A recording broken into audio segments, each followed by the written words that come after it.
தமிழ்நாட்டு மக்கள் தான் எங்களுக்கு வெளிநாட்டில் ஒரு நம்பிக்கைக்குரிய ஒரே ஒரு பிடி, அதையும் துண்டித்து விட்டார்கள். இப்ப இந்தியாவுடைய சொல்லையும் மீறி நாங்கள் தமிழ்நாட்டு மக்களுடன் தொடர்பு கொள்ள எமது அரசியல்வாதிகள், செயற்பாட்டாளர்கள் போன்றவர்கள் முயன்றால் தான் நடக்குமே ஒழிய, மற்றும்படி சும்மா வெறும் அந்த இந்தியாவுக்கு பயந்து கொண்டிருந்தும் எதுவும் நடக்கப் போவதில்லை. சைபீரியாவில் இருந்து எரிவாயுவை மங்கோலியா ஊடாக சீனாவுக்கு வழங்குகின்ற ஒரு திட்டம் அவர்கள் ஏற்கனவே அவர்கள் ஒத்துக்கொண்டிருந்தார்கள். அந்த திட்டத்தின்படி ஒரு ஆண்டுக்கு 50 பில்லியன் கனமீட்டர் எரிவாயுவை சீனாவிற்கு ரஷ்யா விற்பனை செய்யும். அந்த எரிவாயு குழாய்கள் ஊடாக ஐரோப்பிய நாடுகள் மிகவும் சினம் கொண்டுள்ளன.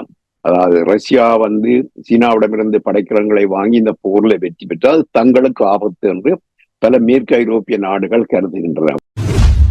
சிறு சிறு படையரணிகளுடைய மிக அகலமான நிலப்பரப்பில அகலமான இல்லையில ரஷ்யாவால படை நகர்வுகளை செய்யக்கூடியதா இருக்கின்றது.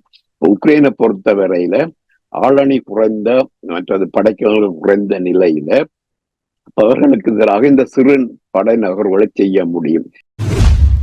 உக்ரைன் போர் பொருளாதாரத்தையும் முக்கியத்துவம் கொடுத்து கொண்டு நகர வேண்டிய ஒரு நிலையில் இருக்கின்றது. அது மட்டுமல்ல, 117 பில்லியன் அமெரிக்க டாலர்கள் பெறுமதியான பாதுகாப்பு செலவை ரஷ்யா செய்கின்றது. அதை கவனமாக கையாள்வதற்கு ஒரு பொருளியல் நிபுணரை தனக்கு தேவை என்று ஒன்று புட்டின் நினைத்திருக்கலாம். ஹமாஸை அழிப்பதற்கு இஸ்ரேலுக்கு அமெரிக்கா தேவைப்படுவதிலும் பார்க்க, அந்த பிரதேசத்துல ஈரானை சமாளிப்பதற்கு அமெரிக்காவுக்கு இஸ்ரேல் அதிகம் தேவைப்படுகின்றது.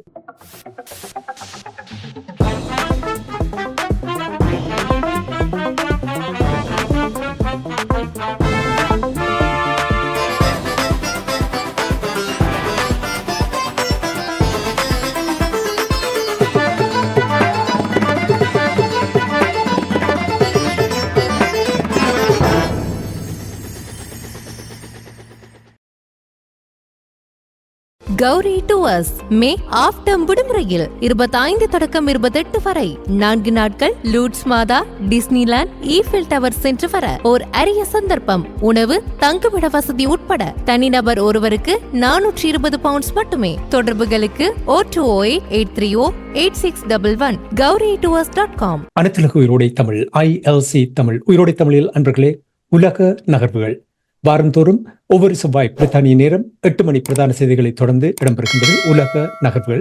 இந்த நிகழ்ச்சியில் எங்களோடு பிரித்தானியாவிலிருந்து ஆய்வாளர் வேல் தர்மா அவர்கள் இணைந்து உலக நகர்வுகளை உயிரோடை உறவுகளுக்கு எடுத்து வரும் நிகழ்ச்சியாக இது அமைகின்றது. என்றும் கூட எங்களோடு வேல் தர்மா அவர்கள் இணைந்திருக்கின்றார். வணக்கம் வேல் தர்மா அவர்களே. வணக்கம் தனாஞானி. வணக்கம் நேயர்களே. உங்களுக்கும் வணக்கத்தை தெரிவித்துக் கொண்டு, முள்ளிவாய்க்கால் இனக்கருவறுப்பு நடைபெற்று 15வது ஆண்டு அந்த வாரத்தில் இணைந்திருக்கின்றோம். உலகம் பூராவும் இருக்கின்ற மக்கள் கொத்து கொத்தாக குண்டுகளை போட்டு கொன்று குவித்த அந்த மக்களை நினைவு கூறுகிறார்கள். உலகம் பூராவும் பல நாடுகளில் கஞ்சி வார்த்து அந்த நினைவு கூறலை நடந்து கொண்டிருக்கின்றார்கள். கேள்வி என்னவென்றால், வேல்தர்மா அவர்களே, ஈழத்தில் நடைபெற்ற இனப்படுகொலை, இதிலிருந்து தமிழர்கள் கற்றுக்கொள்ளாத பாடங்கள் என்ன என்று கூற முடியுமா?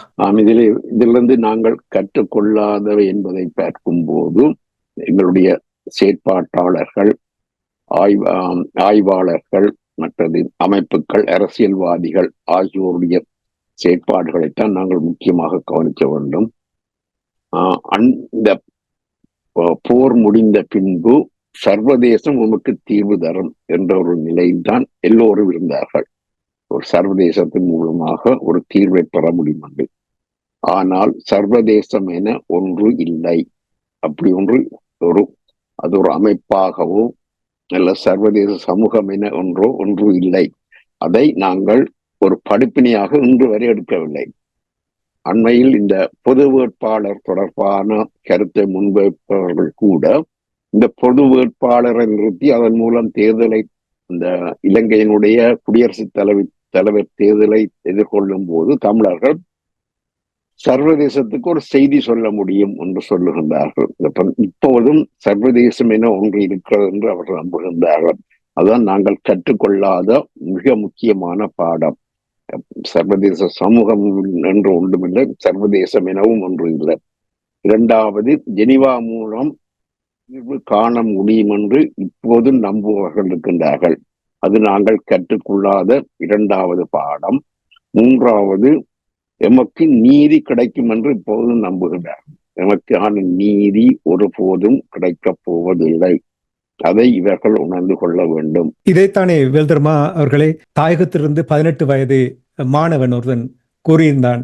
பல விடயங்களை, இன்னென்ன விடயங்களை புலம்பெயர்ந்து வாழுகின்றவர்கள் அமைப்புகள் செய்து தருவார்கள் என்று எதிர்பார்த்தோம். எல்லாமே வெறும் ஏமாற்றமாக அமைந்திருக்கின்ற என்று அவர் கூறியிருந்த செய்தியை நான் கேட்டிருந்தேன். கற்றுக்கொள்ளாத பாடங்கள் என்று நாங்கள் பார்த்து நீங்கள் கூறினீர்கள். எவ்வாறு இந்த மாற்றங்களை ஏற்படுத்தலாம் என்று நம்புகிறீர்கள் என்றால், நாடாளுமன்ற உறுப்பினர்கள் மீது நம்பிக்கை இல்லை, புலம்பெயர்ந்து வாழுகின்ற நாடுகள் இருக்கின்ற அமைப்புகள் மீது நம்பிக்கை இல்லை. ஒரு சில அமைப்புகள் சில விடயங்களை செய்கிறார்கள். குறிப்பாக கனடாவில் இருக்கின்ற அமைப்புகள் ஓரளவுக்கேனும் சின்ன தாக்கத்தை ஏற்படுத்தக்கூடிய வகையில் அவர்கள் செய்கிறார்கள். என்றால் இங்கிருந்து எவ்வாறு நகர்வது என்று நீங்கள் எதிர்பார்க்கிறீர்கள்? இங்கிருந்து நகர்வது என்று சொன்னால், நாங்கள் இருக்கின்ற நிலையை சரியாக பார்ப்போம் என்று சொன்னால் ஒரு கையாறு நிலையில் தான் இருக்கின்றோம். இந்த கையாறு நிலையிலிருந்து வெளியேறுவதற்கு இதுல இன்னும் ஒன்று நடக்கொண்டா, தமிழ்நாட்டு மக்கள் மத்தியிலே மக்களுடன் எமக்கான தொடர்பு அரசியல் ரீதியாக துண்டிக்கப்பட்டு விட்டது. முன்பெல்லாம் அடிக்கடி எங்களுடைய அரசியல் என்ன காரணத்துக்காக துண்டிக்கப்பட்டது? நான் நினைக்கிறேன் பெரும்பாலும் இந்தியாவுடைய மிரட்டல், தமிழ் அரசியல்வாதிகளுக்கு ஒரு மிரட்டல் மாதிரி இந்தியா விட்டிருக்கலாம் என நான் நம்புகின்றேன். நீங்கள் உங்களுக்கு ஏதாவது சந்திக்க சொன்னால் எங்களைத்தான் நீங்கள் நேரடியாக சந்திக்க வேண்டும். நீங்கள் போய் தமிழ்நாட்டு அரசியல்வாதிகளை சந்திக்க கூடாது. அதாவது இந்தியாவுடைய வெளியுறவு கொள்கையை டெல்லியில் இருக்கின்றவர்கள் தான், அந்த தென்மண்டலத்தில் இருக்கின்ற குறிப்பிட்ட ஆதிக்க வகுப்பை சேர்ந்தவர்களும் பேரினவாதிகள் தான் முடிவு செய்ய வேண்டுமே ஒழிய தமிழ்நாட்டு மக்கள் அதில் ஒரு பங்களிப்பு கூட செய்ய முடியாது என்பதை காட்டுவதற்காகத்தான் அப்படி தடுப்போம்.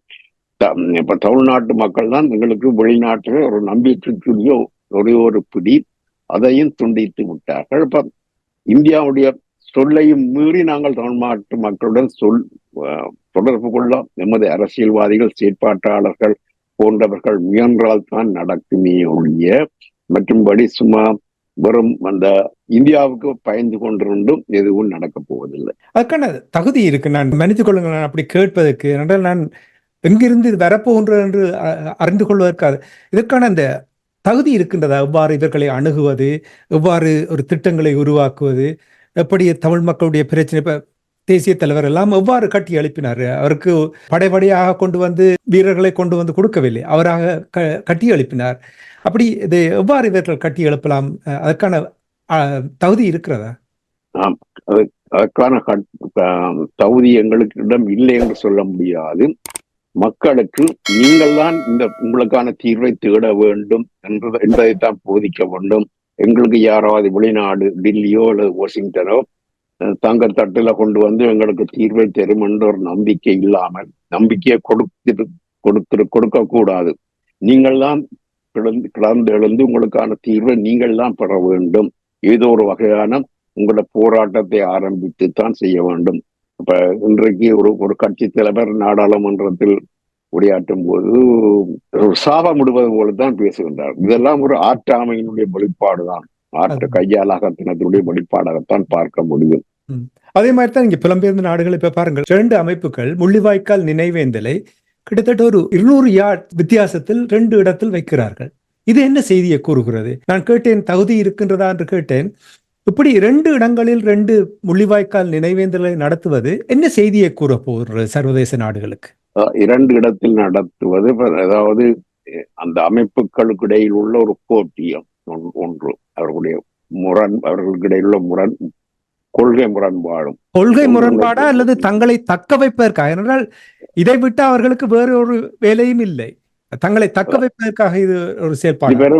இது வேறு அமைப்புகள் இணைந்து கொண்டே தங்களை தக்க வைக்க முடியும், ஒன்றிணைந்து செயற்பட்டு கொண்டே தக்க வைக்க முடியும். ஒரு அமைப்பு சொல்லுகின்றது நாங்கள் புலிக்கொடியை ஏற்ற மாட்டோம் என்று, இன்னொரு அமைப்பு புலிக்கொடியை ஏற்றித்தான் செய்ய வேண்டும் என்று சொல்லும். அதான் அதனுடைய முக்கியமான முரண்பாடாகத்தான் இருக்கின்றது.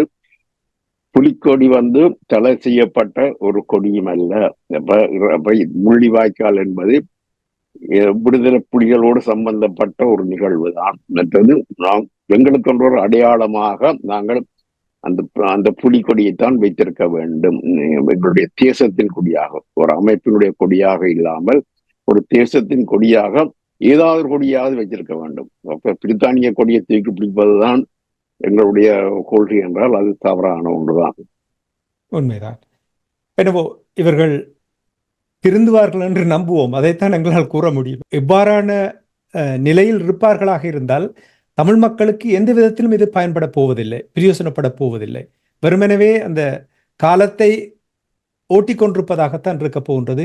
திருந்துவார்கள், மாறுவார்கள், ஒரு தாக்கத்தை ஏற்படுத்துவார்கள் என்ற அந்த நம்பிக்கையோடு இந்த விடயத்தை நாங்கள் இப்பொழுது நிறைவுக்கு கொண்டு வந்து, பூகோள அரசியல் இப்பொழுது ஒரு உச்சக்கட்டத்தில் நிற்கின்றது. இந்த உலக ஓட்டங்களில் மாற்றங்கள் வந்து கொண்டிருக்கின்றது. சிலர் தங்களுடைய பிடியை விட வேண்டிய ஒரு நிலைமை ஏற்பட்டு கொண்டிருக்கின்றது. உங்களுக்கு தெரியும், சீனாவினுடைய நிலைமை உலகத்திலே 2வது பொருளாதாரம் தரத்தில் இருக்கின்ற சீனாவின் மேல் ஏதோ ஒரு வகை அவர்களை குறைத்து காட்டும் வகையில் தான் இந்த சர்வதேச நாடுகள் இருக்கின்ற ஊடகங்கள் அவர்களுடைய பொருளாதாரத்தை கூறுவார்கள், அவர்களுடைய மனித உரிமை மீறல்கள் பற்றி எல்லாம் கூறுவார்கள்.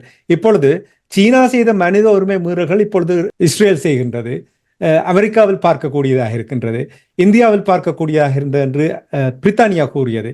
இப்போ இவையெல்லாம் பார்க்கும் பொழுது ஒவ்வொரு நாடுகளும் மற்ற ஏனைய நாடுகளை ஏதோ ஒரு விதத்தில் குறை கூறுவதாகத்தான் இருக்கின்றது. ஆனால் குறை கூறுவதும் அவர்களுக்கு வகுப்பெடுப்பது அவர்கள் அதை நடத்த மாட்டார்கள். ஆனால் மற்றவர்கள் அதை நடத்த வேண்டும் என்ற எதிர்பார்ப்போடு தான் அவர்கள் நடத்துகிறார்கள். ஜி ஜின்பிங் அவர்கள், சீனாவினுடைய அரசு தலைவர், அவர் சமீபத்தில் ஆண்டனி பிளிங்கன் அவர்களை சந்தித்திருந்தார்.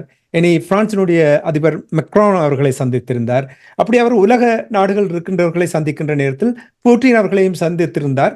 இந்த மாதம் புட்டின் அவர்கள் சீனாவுக்கு செல்ல இருப்பதாக கூறப்படுகின்றது. இந்த பயணத்தினுடைய நோக்கம் என்னவாக இருக்கின்றது என்று நீங்கள் கருதுகிறீர்கள்?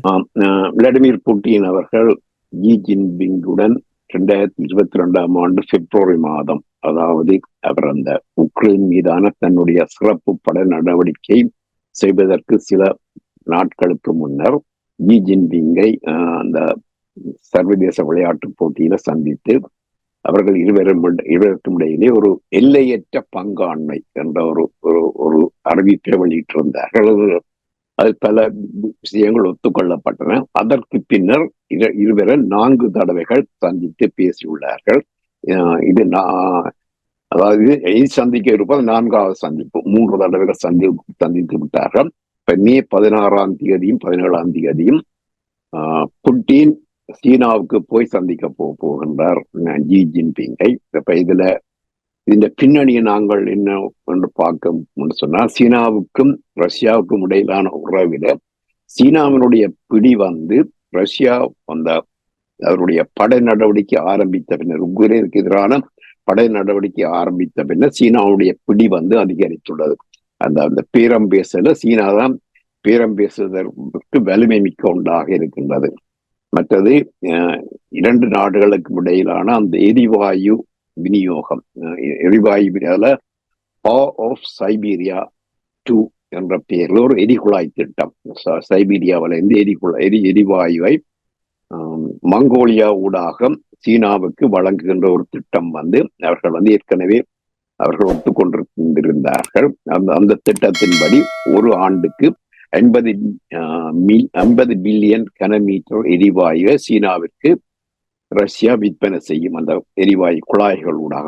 அந்த திட்டம் வந்து தற்போது கிடப்பில தான் இருக்கின்றது. அதை நடைமுறைப்படுத்த வேண்டும் என்று புட்டின் விரும்புவதாக தெரிகின்றது. இப்ப இந்த பின்னணியில் மற்றது புட்டினுக்கு வந்து ஒரு பெருமளவு படைக்க தட்டுப்பாடு இருக்கின்றது. மற்றது உக்ரைன் போர்ல வந்து இன்னும் இந்த கோடை காலத்துல, இந்த சமர்ல வந்து உக்ரைன் போர் தீவிரம் அடையலாம் என்று பலரும் எதிர்பார்க்கின்றனர். இப்படிப்பட்ட ஒரு சூழல்ல தான் இந்த பயணத்தை இவர் செய்கின்றார். இந்த பயணத்துடைய முதலாவது நோக்கம் வந்து 2 நாடுகளுக்கும் இடையிலான பொருளாதார மற்றும் படத்துறை ஒத்துழைப்பு அதிகரிக்க வேண்டும். இந்த படத்துறை ஒத்துழைப்பு அதிகரிக்க வேண்டும். மற்றது புதிய எரிபொருள் வர்த்தகத்தை செய்ய வேண்டும். தற்போது சீனா வந்து ரஷ்யாவிடமிருந்து அதிக அளவு எரிபொருளை வாங்குவதை குறைத்து கொண்டு போகின்றது. இந்தியாவும் அதையே செய்து கொண்டு போகின்றது. அப்ப அது வந்து ரஷ்யாவுடைய பொருளாதார வருமானம் வந்து குறைந்து கொண்டு போவதால் அதை எப்படியாவது சீனாவுக்கு மேலதிக எரிபொருட்களை விற்பனை செய்ய வேண்டும் என்பது ஒரு புறம் இருக்க, தனக்கு தேவையான சீனாவில இருந்து தங்களுடைய படைத்துறைக்கு தேவையான இலத்திரனியல் கருவிகள், மற்றது மெஷின் டூல்ஸ், ஸ்பேர் பார்ட்ஸ், மற்றது வெடிபொருட்கள் போன்றவற்றை சீனாவிடமிருந்து வாங்க வேண்டும் என்ற ஒன்று இருக்கிறது. அது நமக்கு தெரியும். சீன பொருளாதாரம் தற்போது இந்த விலைவாசி குறைகின்ற நிலையில் இருக்கிறது. அந்த ஃபேக்டரி கேட் பிரைஸ் இண்டெக்ஸ் சீனாவில தொடர்ந்து பல மாதங்களாக குறைந்து கொண்டே போகின்றது. ஆனால் ரஷ்யாவில போர் நடக்கின்றபடியால் அங்கு விலைவாசிகள் அதிகரித்தே போகின்றது. இப்ப சீனாவிலிருந்து பெருமளவு பொருட்களை இறக்குமதி செய்தால், அதாவது பாவனையாளர்கள் பொதுமக்கள் பாவிக்கின்ற பொருட்களை எல்லாம் இறக்குமதி செய்தால் ரஷ்யாவினுடைய பணவீக்கத்தை கட்டுப்படுத்தலாம். ஏற்கனவே 2 நாடுகளுக்கும் இடையிலான வர்த்தகம் இந்த போருக்கு பின்னர் 2 மடங்காக அதிகரித்து விட்டது. அந்த நிலையில இந்த பெருமளவு வர்த்தகத்தை செய்வதற்காகவும் புட்டின் தன்னுடைய பயணத்தை மேற்கொள்கின்றார். அதிலும் முக்கியமாக இந்த படைக்கலன்களை வாங்குவது.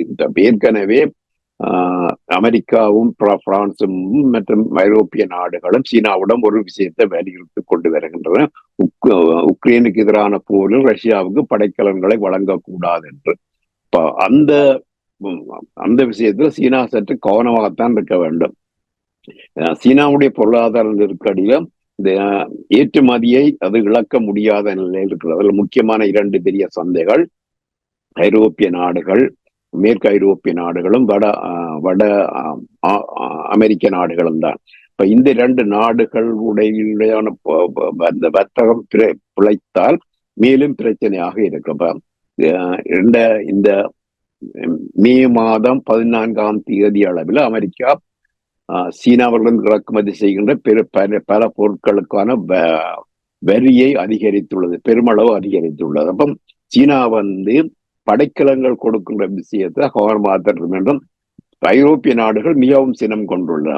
அதாவது ரஷ்யா சீனாவிடமிருந்து படைக்கலங்களை வாங்கி இந்த போர்ல வெற்றி பெற்றால் தங்களுக்கு ஆபத்து என்று பல மேற்கு ஐரோப்பிய நாடுகள் கருதுகின்றன. அப்ப சீனா படைக்கலங்களை கொடுத்து புட்டினை வலிமைப்படுத்தினால் அது இந்த மேற்கு ஐரோப்பிய நாடுகளுக்கு, குறிப்பாக ஐரோப்பிய ஒன்றிய நாடுகளுக்கு ஒரு சீனாவுக்கு எதிரான நடவடிக்கையை மேலும் தீவிரப்படுத்த முயலாம். இப்ப அந்த அடிப்படையில சீனாவும் இதை கவனமாகத்தான் கையாளும். ஏற்கனவே நீங்க சொன்னது போல மேக்ரோனும் ஜி ஜின்பிங்கும் சந்தித்த போது மேக்ரோன் கூட இந்த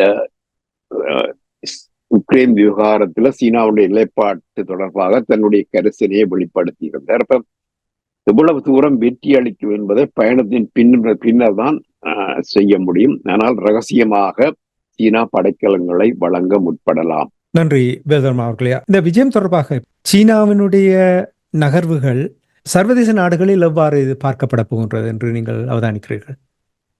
சீனாவுடைய நகர்வுகள், அந்த போர் தொடர்பான நகர்வுகளை பற்றி பார்க்கும் போது ரஷ்யா பொறுத்தவரையில சீனாவுடைய ஒத்துழைப்பு மிகவும் அவசியமாகத்தான் இருக்கின்றது, அத்தியாவசியமாக இருக்கின்றது. வேறு எந்த ஒரு நாட்டிடமிருந்து அவர்களால் இந்த அளவு பெருமளவு படைக்கலங்களையோ படைக்கல உற்பத்திக்கான உதிரி பாகங்களையோ பெற முடியாத நிலை இருக்கின்றது. அதிலும் குறிப்பாக இந்த மைக்ரோ ப்ராசஸர்ஸ் போன்றவற்றையெல்லாம் எடுக்கப்ப அது அவற்றை வைத்து பார்க்கும் போது, ஆனால் இந்த உக்ரைன் போர் ஒரு முடிவுக்கு வருவதைத்தான் உலகில் உள்ள பல நாடுகள் விரும்புகின்றன. இது தொடர்ந்து உள்ளப்பட்டு கொண்டு போனால் எரிபொருள் விலை அதிகரிப்பு, மற்றது விலைவாசி அதிகரிப்பு போன்றவை நடப்பதை உலக நாடுகள் விரும்பாதபடியால் உலக நாடுகள் பார்வை சீனா ரஷ்யாவுக்கு பெருமளவு உதவி செய்வது போரை தீவிரப்படுத்துவதை விரும்பவில்லை. போரை முடிவுக்கு கொண்டு வருவதற்கு ஏதாவது முயற்சி செய்வதைத்தான் மற்ற உலக நாட்டு மக்கள் விரும்புகின்றார்கள். நன்றி, சிறப்பு. இனி போர் என்று நீங்கள் கூறும் பொழுது யுக்ரைன் ரஷ்யாவுக்கு இடையிலான போர், யுக்ரைனுக்கு நிறைய ஆயுதங்களை வழங்கினார்கள். இப்போ பிரித்தானியா கூட சமீபத்தில் நிறைய ஆயுதங்கள் வழங்கியிருந்தது. அமெரிக்கா 60 பில்லியன் உதவி வழங்கியிருந்தது, ஆயுதம் படைக்கலன்கள் வழங்கியிருந்தது. இவ்வாறான நேரத்தில் வெல்தர்மா அவர்களே, யுக்ரைனுடைய நகர்வுகள் எவ்வாறு இருக்கின்றது? அதாவது பிரித்தானியாவுடைய வெளிவார அமைச்சர் டேவிட் கேமரன் அவர்கள் கூறியிருந்தார், அவர்கள் கொடுத்த படைக்கலன்களை ரஷ்யாவுக்கு கொண்டு போய் பயன்படுத்தலாம் என்று கூட சினமூட்டும் வகையில் அவருடைய கருத்து அமைந்ததாக சில ஆய்வாளர்கள் கூறியதை நான் கேட்டிருந்தேன். இவ்வளவு பண உதவியையும் இந்த படைக்கலன்களையும் வழங்கினாலும் ரஷ்யா எதிராக எவ்வாறு இவர்கள் முன்னேறுகிறார்கள் என்று நீங்கள் அவதானிக்கிறீர்கள்? தற்போது உக்ரைனுடைய கை வந்து சற்று வலி விளந்திருக்கிறது தான் சொல்லுகின்றார்கள். அது குறிப்பாக 2023 நவம்பரில் இருந்தே உக்ரைனுடைய வலிமை வந்து குறைந்திருக்கின்றது. படைக்கல தட்டுப்பாடு மூலமும் மற்றது ஆளணி தட்டுப்பாடு மூலமும். என்ற அமெரிக்கா பல படைக்கலங்களை வழங்குவது நிறுத்தியிருந்தபடியால் இப்போ அந்த நிலையில, ஆனால் இந்த நவம்பர் 2023 நவம்பர்ல இருந்து இன்று வரைக்கும் கணிசமான ஒரு பிரேக் த்ரூ ஒன்றையும் ரஷ்யாவால செய்ய முடியவில்லை. ஒரு பெரிய நிலப்பரப்பை கைப்பற்றியோ பெரிய இழப்பை செய்யவோ முடியாத நிலைமையில் தான் இருக்கின்றது. ஆனால் இந்த மே மாதம் 10ஆம் தேதிக்கு பிறகு சில முன்னேற்றங்களை ரஷ்யா செய்து கொண்டே இருக்கின்றது. அதாவது உக்ரைனுடைய படையினர் வலிமை குறைந்த நிலையில ரஷ்யா வந்து நகர்வுகளை செய்து கொண்டிருக்கின்றது. ஆனால் கிட்டத்தட்ட 5 மைல் தூரம் முன்னேறி 50 சதுர மைல்களை கைப்பற்றி இருப்பதாக அந்த 3ஆம் தரப்பு செய்திகள் ஓபன் சோர்ஸ்ல இருந்து கிடக்கின்ற தகவல்களை ஆதாரமாக வைத்து உறுதியாக சொல்லுகின்றார்கள். 5 மைல் தூரம் ரஷ்யா முன்னேறி இருக்கிறது என்றும், அது மட்டுமில்லை ரஷ்யாவுடைய முன்னேற்றம் வந்து இந்த பிளட்டூன்களாகவும் ஸ்கோட்ஸ் ஆகவும் தான் செய்கிறார். பிளட்டூன்ஸ் என்று சொன்னால் அதுல ஒரு 50 ஆகக்கூடியது 50 படையினர் தான் இருப்பார்கள். அவர்களை கொண்டு ஒரு நகர்வைத்தான் ரஷ்யா செய்கின்றது. மற்றது ஸ்கோட்ஸ் என்று சொன்னால் அதுல 7 முதல் 14 வரையிலான படையினர் தான் இருப்பாங்க. சிறு சிறு படை அணிகளை பரந்த நிலப்பரப்புகளை ரஷ்யா வந்து நகர்த்தி கொண்டிருக்கிறது. இது சிறு சிறு படையணிகளுடைய மிக அகலமான நிலப்பரப்பில அகரமான இல்லையில வந்து ரஷ்யாவால படை நகர்வுகளை செய்யக்கூடியதா இருக்கின்றது. உக்ரைனை பொறுத்த வரையில ஆளணி குறைந்த மற்றது படைக்கலங்கள் குறைந்த நிலையில அவர்களுக்கு எதிராக இந்த சிறு படை நகர்வுகளை செய்ய முடியும். செய்வதன் மூலம் உக்ரைனிய படைகளை ஐதாக்குகின்ற நிலைமை வந்து தற்போது உக்ரைனியர்களுக்கு ஏற்பட்டுள்ளது. அப்ப அவர்கள் வந்து அதுல மிகவும் கவனமாக தங்களுடைய படைகளை நகர்த்தி கொண்டே இருக்கின்றனர். ஆனால் தொடர்ச்சியாக உக்ரைனியர்கள் தங்களுடைய தாக்குதல் செய்து கொண்டே இருக்கின்றார்கள். இப்ப அண்மையில ரஷ்யாவுடைய எல்லையிலிருந்து எல்லைக்குள் 1500 கிலோமீட்டர் வரை தூரம் வரை சென்று உக்ரைனுடைய ஆளில்லா போர் விமானங்கள் தாக்குதல் செய்து பெரிய அழிவை ஏற்படுத்தி உள்ளன. அப்ப அதை வைத்து பார்க்கும் போது நான் நினைக்கிறேன் நான் இந்த இப்போது கதைப்பதற்கும் இந்த செய்தி இறுதியாக போய் எங்களுடைய நேர்களுக்கு சேர்க்கின்ற காலப்பகுதிக்குள் இடையில ரஷ்யா கணிசமான முன்னேற்றத்தை காக்கி என்ற நகர்ல செய்யலாம். அந்த காக்கி என்ற நகர் வந்து உக்ரைனுடைய 2வது பெரிய நகர், தலைநகருக்கு அடுத்தபடியாக 2வது பெரிய நகர். அதை 2022ஆம் ஆண்டு ரஷ்யா கைப்பற்றியது. அதை உக்ரைன் மீள கைப்பற்றி வைத்திருக்கிறது. அதை ரஷ்யா தான் மீள கைப்பற்றுவதற்கு முயற்சி செய்கின்றது. மற்றது பிரித்தானியாவுடைய ஊடகங்கள் போய் உக்ரைன் எல்லையில பார்த்த போது பல உக்ரைனிய படையினர் அவர்கள் கைகள்ல இந்த ஒரு படைக்கலங்கள் கூட இல்லாமல், போதிய படைக்கலங்கள் இல்லாமல் இருக்கின்றார்கள் என்று சொல்கின்றார்கள். அதற்கான காரணம் ஊழல் என்று சொல்கின்றார்கள். உக்ரைனிய படையினர் வந்து தங்களுக்கு கிடைக்கின்ற படைக்கலங்களை படைக்கல கடத்தல்காரர்கள், படைக்கல வியாபாரிகளுக்கு கள்ளச்சந்தையில களவாக விற்கின்றார்கள். அப்படிப்பட்ட ஊழல்கள் உக்ரைன்ல பரவலாக நடந்து கொண்டிருக்கின்றது. இப்ப அமெரிக்கா கூட தன்னுடைய ஒரு சிறப்பு அணியின் ஒன்றை உக்ரைன்ல நிறுத்தி வைத்திருக்கிறது இந்த படைக்கல கடத்தல்களை தடுப்பதற்காக. அது மட்டுமில்ல, அமெரிக்காவில இருந்து மே மாதம் 14ஆம் தேதி அமெரிக்காவில இருந்து அமெரிக்காவுடைய வெளியுறவுத்துறை செயலர் ஆண்டனி பிளிங்கன் வந்து உக்ரைனுக்கு போய் அங்கு பேச்சுவார்த்தை நடத்தி உள்ளார். எப்படி படைக்கலங்களை கொண்டே இறக்குவது என்பது தொடர்பாக. அது மட்டுமில்ல, உக்ரைனுடைய அந்த வலுவற்ற நிலைமையை உணர்ந்த ஜெர்மனி அவசரமாக அமெரிக்காவிடமிருந்து ஹைமாஸ் என்று சொல்லப்படுகின்ற ஏவுகணை செலுத்திகளை, பல்குழல் ஏவுகணை செலுத்திகளை வாங்கி உக்ரைனுக்கு வழங்கவிருக்கின்றது. அப்ப அவை எல்லாம் போய் இறங்குகின்ற போது, அமெரிக்காவிலிருந்து படைக்கலங்கள் வருகின்ற போது உக்ரைன் வந்து ஒரு ரஷ்யாவுடைய முன்னேற்றத்தை தடுக்கலாம். ஆனால் புட்டினை பொறுத்தவர்களே அவர் வந்து ஒரு பொறுத்திருந்தான் தன்னுடைய காய் நகர்த்தல்களை செய்து கொண்டிருக்கின்றார். அவசரப்படுத்தவில்லை அவரை பொறுத்தவரையில.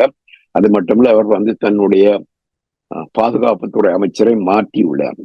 பல மேற்கத்திய ஊடகங்கள், இந்திய ஊடகங்கள் சொல்லலாம், பதவி நீக்கம் செய்து விட்டார் சொல்லலாம். உண்மையில பதவி நீக்கம் செய்யவில்லை. ஏற்கனவே பாதுகாப்புத்துறை அமைச்சராக இருந்த சேகுவை இன்னும் ஒரு உயர் பதவிக்கு தான் அவர் மாற்றியுள்ளார், புட்டின் மாற்றியுள்ளார். தேசிய பாதுகாப்பு சபையினுடைய செயலாளராக அவரை பணியமர்த்தி விட்டு பொருளியல் துறையிலேயும் புள்ளி விவரத்துறையில் நிபுணத்துவம் பெற்ற அண்ட்ரே பெலோவ்சோ என்பவரைத்தான் தற்போது படைத்துறை அமைச்சராக, பாதுகாப்பு அமைச்சராக நியமித்துள்ளார். இவர் ஏற்கனவே பொருளாதார அமைச்சராக இருந்தவர். அப்ப இந்த உக்ரைனுக்கு எதிரான ரஷ்யாவுடைய போர் ஒரு பொருளாதாரம் சார்பான ஒரு போராகத்தான் நடந்து கொண்டிருக்கின்றது.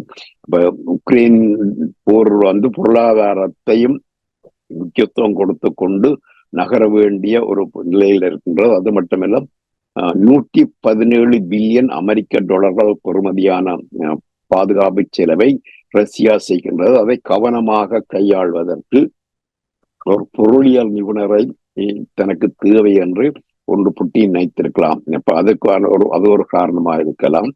மற்றது இந்த போரை ஒரு போர்சார் பொருளாதாரமாக ரஷ்யாவை மாற்றுவதற்காக அவரை நியமித்திருக்கலாம். மற்றது இவர் வந்து ஒரு படைத்துறை, ஒரு நாள் கூட ஒரு போர்க்களத்துல போர் புரியாத ஒருவரை பாதுகாப்பு அமைச்சராக நியமித்திருக்கிறார். பட் அவருக்கு ஒரு ஆதரவு தளம் இல்லை. அப்ப அது வந்து அவரை பாதுகாப்பு துறையில வைத்திருப்பது புட்டினுக்கு வந்து ஒரு பாதுகாப்பானது. அது மட்டுமல்ல, ரஷ்யாவுடைய படைக்கல உற்பத்தி துறையை புட்டின் மேம்படுத்த வேண்டும். அதற்கு பொருளாதாரமும் புள்ளிகரமும் தெரிந்த ஒருவர் இருப்பது நல்லது என்று புட்டின் கருதுகின்றார் போல தெரிகின்றது. அப்ப புட்டினும் தொடர்ச்சியான நகர்வுகளை செய்து கொண்டிருக்கின்றார். உக்ரைனுக்கு உதவி செய்கின்ற நாடுகளும் தொடர்ச்சியாக தங்களுடைய உதவியை திடீரென்று தீவிரப்படுத்துகின்றன. இரண்டும் சேர்ந்து போரை தீவிரமாக்க போகின்றது என்று சொல்லலாம்.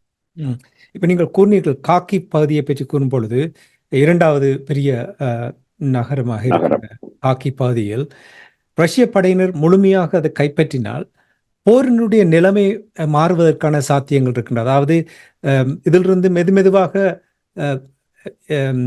யுக்ரைன் பின்வாங்கும், இந்த போர் முடிவுக்கு வருவதற்கான வாய்ப்பு இருக்கு. ஏனென்றால் ஓரளவுக்கு புட்டின் அவர்கள் திருப்திப்படுவார் என்று உணரக்கூடியதாக இருக்கின்றது. அவ்வாறு நீங்கள் பார்க்கிறீர்களா? காக்கி பகுதியை கைப்பற்றினாலும் அப்ப அதை தக்க வைப்பதற்கு அங்கு பெருமளவு படையினரை ரஷ்யா நிறுத்த வேண்டி இருக்கும். அப்ப அந்த வகையில ரஷ்யாவினுடைய படை வலிமை ஐதாக்கப்படுகிறது என்று கூட சொல்லலாம்.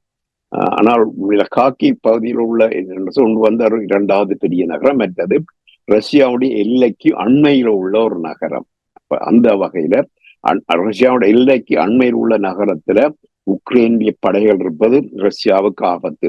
அப்ப அதான் அங்குள்ள உண்மையான கேந்திர முக்கியத்துவம் வாய்ந்த நிலைகள் வந்து உக்ரைனுடைய தென்கிழக்கு பக்கத்துலதான் இருக்கின்றது. தென்கிழக்கு பக்கத்துல தான் இருக்கிறது. அதுதான் வந்து அந்த கிரிமியா குடநாட்டையும் அஜவ் பாலத்தையும் பாதுகாக்கக்கூடிய நிலைமைகள் அங்குதான் இருக்கிறது. அங்கு உக்ரைனியோட கை ஓங்கினால் இது நிலைமைகள் வந்து மோசமாக இருக்கும். அப்ப தொடர்ச்சியாக அவர்கள் அந்த கிரிமியாவுக்கு ஊடாக வருகின்ற வளங்கல்களை தடுப்பதற்கான நடவடிக்கைகள் எடுக்கலாம். அப்ப உண்மையான வலிமை வந்து தென்கிழக்குல தான் இருக்க வேண்டும். இது காக்கி வந்து வடகிழக்கில் உள்ள ஒரு பிரதேசம். அதான் அதனுடைய முக்கியத்துவம் வந்து தான் ரஷ்யாவுடைய எல்லைக்கு மிக அண்மையில் உள்ள ஒரு நகரம் என்பதுதான். சிறப்பு. நிறைவாக உங்களுக்கு தெரியும், இஸ்ரேல் இந்த காசா பகுதியில் தொடர்ந்து நடத்துகின்ற தாக்குதல், அதற்கு முழு ஆதரவும் அமெரிக்கா வழங்கி கொண்டிருக்கின்றது. 79% படைக்கலன்கள் அமெரிக்கா தான் வழங்கி கொண்டிருக்கின்றது. பெஞ்சமின் நெட்டன்யாஹு அவர்களுக்கும் ஜோ பைடன் அவர்களுக்கும் இடையில் முருகல் நிலை இருப்பதை சமீப காலத்தில் அவதானித்தோம். அது சில வழிகளில் படக்கருவிகளுக்கு முன்னால் நிற்பதற்காக அதை கூறுகிறார்களோ என்று சிந்திக்க தோன்றியது என்று ஆய்வாளர்கள் கூறியதையும் கூட நான் கேட்டிருக்கின்றேன். இந்த நேரத்தில் இப்ப பெஞ்சமின் நெட்டன்யாஹு அவர்கள் இந்த முரண்டு பிடித்து கொண்டிருப்பதற்கு என்ன காரணம்? அதாவது ஜோ பைடன் அவர்களுடைய ஆதரவு இல்லை என்று சொன்னால் இந்த போரை அடுத்த கட்டத்துக்கு கொண்டு போவதற்கு அல்லது போரை முடிவுக்கு கொண்டு வருவதற்கு முடியாத ஒரு நிலைமை தான் இருக்கின்றது. என்ன காரணத்துக்காக இவர் முரண்டு பிடித்துக் கொண்டிருக்கின்றார்? ஆஸ்திரேலிய மக்களை இன்னும் நெத்தன்யாஹு திருப்திப்படுத்தவில்லை. அதாவது ஹமாஸுக்கு எதிராக ஒரு காத்திரமான வெற்றியை பெற்றேன். ஹமாஸ் இனி ஒரு தாக்குதலை, அதாவது அக்டோபர் 7 செய்த தாக்குதல் போல இன்னும் ஒரு தாக்குதலை ஹமாஸால் செய்ய முடியாது என்று ஆஸ்திரேலிய மக்களை இன்னும் அவர் நம்ப வைக்கவில்லை. மற்றது ஈரானிடமிருந்து அச்சுறுத்தல் இருக்கிற ஈரான் தொடர்ந்தும் தன்னுடைய படைக்கலங்களை வழங்கலாம். அதாவது காசா நிலப்பரப்பில் இந்த போர் முடிந்த பின்பு ஆஸ்திரேலிய படைகளால் அங்கு தங்கி இருக்க முடியாது. அப்ப அவர்கள் வெளியேறுவதுன்னு சொன்னால் மீண்டும் அங்கு காசா நிலப்பரப்பில ஹமாஸ் அமைப்பினருடைய கைக்கு போகாமல் இருப்பதற்கான எந்த ஒரு மாற்று திட்டமும் இல்லாத நிலையில இப்ப இந்த உண்மையான முரண்பாடு அதாவது அமெரிக்க குடியரசுத் தலைவர் ஜோ பைடனுக்கும் ஆஸ்திரேலிய தலைமை அமைச்சர் நெத்தன்யாஹுவுக்கும் இடையிலான முரண்பாடு இந்த ரஃபா நகரத்தை முழுமையாக கைப்பற்றுவது தொடர்பாகத்தான். அதை செய்ய வேண்டாம், அதை முழுமையாக கைப்பற்ற வேண்டாம் என்ற ஒரு வேண்டுகோளை ஜோ பைடன் விடுத்திருந்தார். அதற்கு இவர் மறுத்து விட்டார். அப்ப அதனால் தாங்கள் நெத்தன்யாஹு இஸ்ரேலுக்கு படைக்கலங்கள் அனுப்பதை நிறுத்துவோம் என்று சொன்னார். இந்த நிறுத்துவோம் என்று சொன்னது கூட முழுமையான நிறுத்தல்கள் அல்ல. அதாவது தாக்குதல் படைக்கலங்களை நிறுத்துவோம், தற்பாதுகாப்பு படைக்கலங்களை தொடர்ந்து வழங்கி கொண்டே இருப்போம். இப்ப ஹமாஸை அழிப்பதற்கு இஸ்ரேலுக்கு அமெரிக்கா தேவைப்படுவதிலும் பார்க்க அந்த பிரதேசத்துல ஈரானை சமாளிப்பதற்கு அமெரிக்காவுக்கு இஸ்ரேல் அதிகம் தேவைப்படுகின்றது. அப்ப அமெரிக்கா ஒரு பலவீனமான நிலையில் இருக்கிறபடியால்தான் நெத்தன்யாஹு முரண்டு பிடிக்கின்றார். அதாவது அமெரிக்காவுடைய சொல்களை கேட்பதற்கு மறக்கின்றார். அது வெளிப்படையானது. திரைமறைவில இவர்கள் 2 பேரும் ஒரு நாடகமாக இருக்கலாம். நான் சொல்றேன், நீ கேட்கவில்லை என்று சொன்னால் இந்த காசா நிலப்பரப்புள் இன்னும் பெரிய மனித அவலங்கள் நடந்தால் ஜோ பைடன் தேர்தலில் வெற்றி பெறுவது இல்லாமல் போவதற்கான வாய்ப்புகள் உண்டு. சொன்னா ஜோ பைடனுக்கு நிதி வழங்குகின்ற பலர் தற்போது இந்த பல்கலைக்கழக போராட்டக்காரர்களுக்கு நிதி வழங்குவதாக கூட செய்திகள் வெளிவந்திருக்கின்றன. அப்ப இவையெல்லாம் ஜோ பைடனுடைய வெற்றி வாய்ப்பை தான் பறித்து கொண்டு போகுமே ஒழிய மற்றது இப்படி ஒரு முரண்டு பிடிப்பதன் மூலம் ஜோ பைடன் தோல்வி அடைந்து ட்ரம்ப் பெறுவதை இஸ்ரேலில் உள்ளவர்கள் விரும்புகிறார்கள் போல இருக்கின்றது. அப்ப என்ன சொன்னா ட்ரம்ப் எப்போதும் கடுமையான பலஸ்தீன விடுதலைகளுக்கு எதிராக ஒரு கடுமையான நிலைப்பாட்டை கொண்டவர். அந்த இஸ்ரேல் ஈரானுக்கு எதிராக கடுமையான நிலைப்பாட்டை கொண்டவர். அப்படிப்பட்டவர் ஆட்சிக்கு வருவதை நெத்தன்யாஹு விரும்புவதால் தான் அவர் அந்த முரண்டு பிடிப்பது போல நடக்கின்றார் போல இருக்கின்றது. சுருக்கமா இந்த போர் முடிவுக்கு வருவதற்கான சந்தர்ப்பங்கள் ஏதாவது இருக்கின்றதா? இந்த ரஃபா பகுதியை தாக்குதலின் பின்னர் தான் முடிவுக்கு வருமா, அல்லது அதற்கு முன்னர் முடிவுக்கு வருவதற்கான சாத்தியங்கள் இருக்கிறதா? இப்ப இன்னும் 3 மாதத்துக்கு மேல் தொடர்ந்து ஈடுபட சொல்லாங்க. இன்னும் அந்த ஹமாஸ் அமைப்பினர் கடத்தி சென்ற அல்லது பிடித்து சென்ற கைதிகளை இன்னும் விடுவிக்கவில்லை, முழுமையாக விடுவிக்கவில்லை. மற்றது ஹமாஸ் அமைப்பினர் இப்போதும் அவர்கள் வலிமையாகத்தான் இருக்கின்றார்கள். அவர்கள் பெருமளவு இது தாக்குதல் செய்யாமல் தங்களுடைய ஆளணியை தக்க வைத்துக் கொண்டிருக்கின்றார்கள் போலத்தான் தெரிகின்றது. அது மட்டுமல்ல, ஹமாஸுடைய தலைமை கட்டாரில் தான் இருக்கின்றது. அப்ப தலைமையை அழிக்காமல் ஹமாஸை அழிக்க முடியாது. அப்ப அந்த வகையில பார்க்கும் போது இந்த போர் உடனடியாக முடிவிற்கு வருவதற்கான வாய்ப்புகள் குறைவு. இப்ப உடனடியாக திடீரென்று எல்லா இஸ்ரேலிய படையினர் காசா நிலப்பரப்பிலிருந்து விலகப் போவதில்லை. அவர்கள் தொடர்ந்து இருக்கத்தான் பார்ப்பார்கள். அந்த குறைந்தது அந்த பணைய கைதிகளை விடுவிப்பதற்கு விரைவாக அவர்கள் இருக்கத்தான் பார்ப்பார்கள். போரை முடிவுக்கு கொண்டு வர வேண்டும் என்று அவர்களுக்கு விருப்பம் இருக்கிறது. ஆனால் கொண்டு வர முடியாத நிலை இருக்கிறது. குறிப்பாக பொருளாதார நிலையிலிருந்து வெளிவருவதற்கு இந்த போர் முடிவுக்கு வர வேண்டும். 2 போர்களும் முடிவுக்கு வர வேண்டும். அது மட்டும் இல்லாமல் அரசு தலைவருக்கான தேர்தல், அமெரிக்காவில் நடைபெற இருக்கிற அரசு தலைவருக்கான தேர்தல், இது தாக்கத்தை ஏற்படுத்த போகின்ற அந்த நிலைப்பாட்டில் அவர்கள் விரும்புகிறார்கள் என்பதைத்தான் நாங்களும் உணரக்கூடியதாக இருக்கின்றது. இன்றைய உலக நகர்வு நிகழ்ச்சியில் இணைந்து சிறப்பாக உலக நகர்வுகளை அவதானித்து உயிரோடை உறவுகளுக்கு எடுத்து வந்தமைக்காக அன்பர்கள் சார்பாக நன்றியை கூறிக்கொண்டு மீண்டும் அடுத்த வாரம் உலக நகர்வுகள் நிகழ்ச்சியில் இணைந்திருப்போம். நன்றி, வணக்கம். ஆய்வாளர் தெல்தர்மா அவர்களே நன்றி, வணக்கம். Gowri tours May off term விடுமுறையில் 25 தொடக்கம் 28 வரை 4 நாட்கள் லூட்ஸ் மாதா, டிஸ்னிலாண்ட், ஈஃபில் டவர் சென்று வர ஓர் அரிய சந்தர்ப்பம். உணவு, தங்குமிட வசதி உட்பட தனிநபர் ஒருவருக்கு 420 பவுண்ட்ஸ் மட்டுமே. தொடர்புகளுக்கு 0208308611 gauritours.com.